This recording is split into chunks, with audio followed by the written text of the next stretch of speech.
First grade friends, I hope you enjoyed Mixed, a Colorful Story. This is one of my favorite books. Today we're going to be inspired by this book by creating our very own cityscape. A cityscape is just like a landscape. It's artwork that is of land, but ours is going to be of a city. So if you've ever been to a city, you might know that in the city there are lots and lots of people. There are really tall buildings called skyscrapers, and there's lots of different things happening. So vehicles, lots of people biking. These are some things you might want to think about when creating your very own cityscape.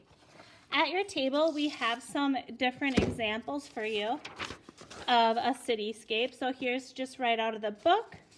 Here's some fun ways you could think about drawing skyscrapers, those really tall buildings with lots of windows.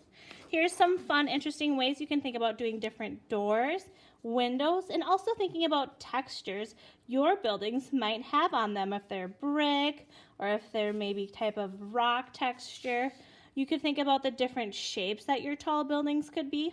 You might also want to think about what you would want to see in a city. Maybe you love ice cream, so you would want to have an ice cream shop. Maybe you're more of a pizza person, so you have a pizza shop. Maybe you're a sports guy, so you have a shop for sports or even a sports stadium. So think about all the things you might want in your city, and we're going to recreate it on this piece of paper. We're going to start with pencil. We're going to go ahead and make sure we write our name on the back. When you write your name, you want to actually write your name with your table color. So I'm writing my name with pencil because I don't have a table color, but you're going to write your name and your class code under your name. Then we're going to turn it over. I want to have a sidewalk and a road in my cityscape. So I'm going to start by drawing a line across the bottom, a horizontal line, straight line across the bottom. This is going to represent my sidewalk.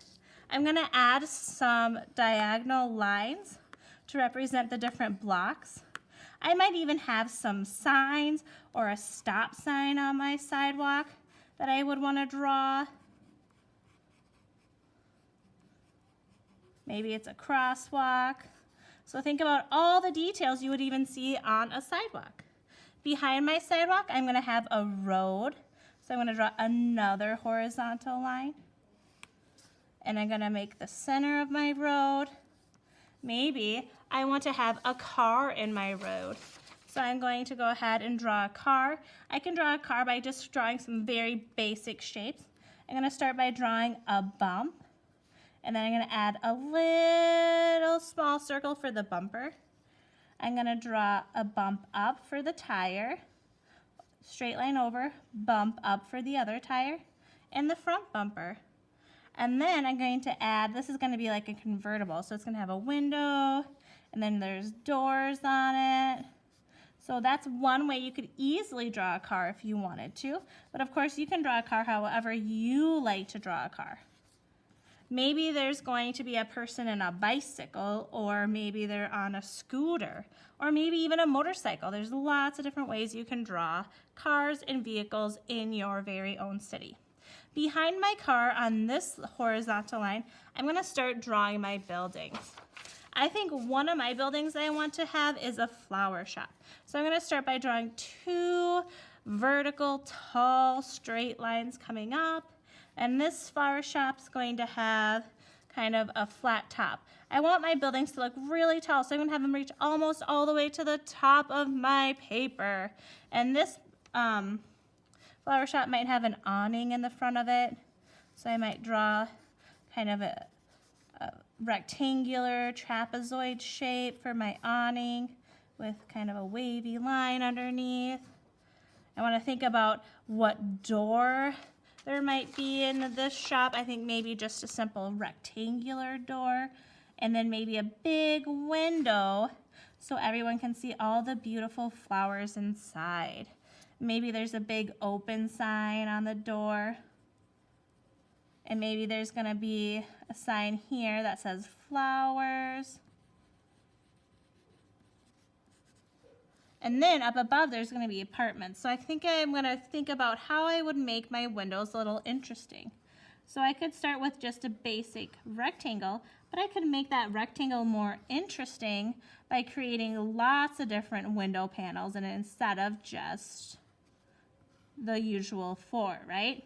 So think about what you can do to make your windows, your doors, your buildings a little bit more detailed, a little bit more interesting. Maybe up here we're going to have a big oval window like this.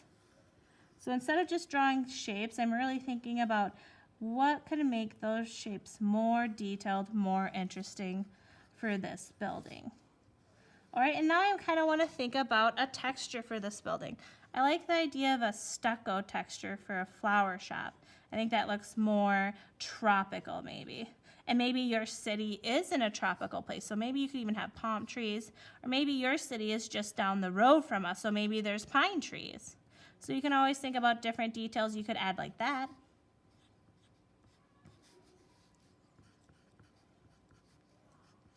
So I'm using some basic lines to add textures. So I'm going to go all the way across this section here to add some more details and buildings.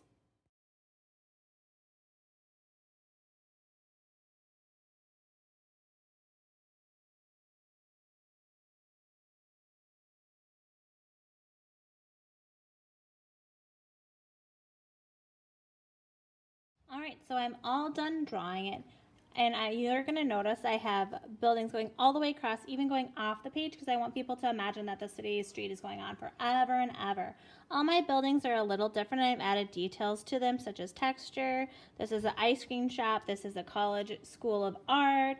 This is just an apartment complex. This is a flower shop with buildings with apartments up above. I've added bikes. I've added benches and cars. Lots of different details to really make it look like a city. When you are all done with drawing your city, you are going to outline all those pencil lines with a Sharpie. You're going to notice I did not add one thing. The one thing I did not add was people, because we're going to be adding people with our fingerprints. So our fingerprints are going to be about the size of the people that we're going to be adding. So when I was drawing, I was kind of making sure, okay, I can have people in these doors, I could have people looking out these windows, I could have a person driving this car and people walking along the sidewalk here. So you can use your finger to give an idea of about what the people's size are going to be like in your city. I'm going to go through and I'm going to go ahead and outline my entire piece of artwork here, my entire cityscape.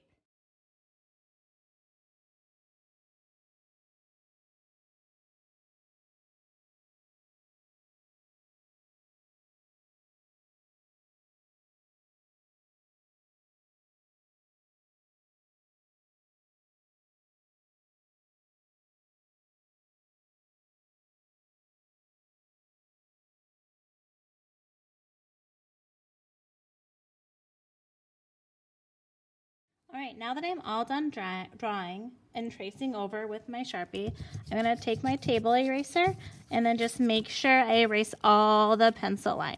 When I'm erasing, if I want to make sure I'm not crinkling my paper or eroding my paper, I can lay my hand down, either my right or left hand down, making an L, and I'm always going to keep my eraser inside this space so that my paper isn't wrinkled. Notice I'm moving my hand across my piece of paper to erase all of those pencil lines.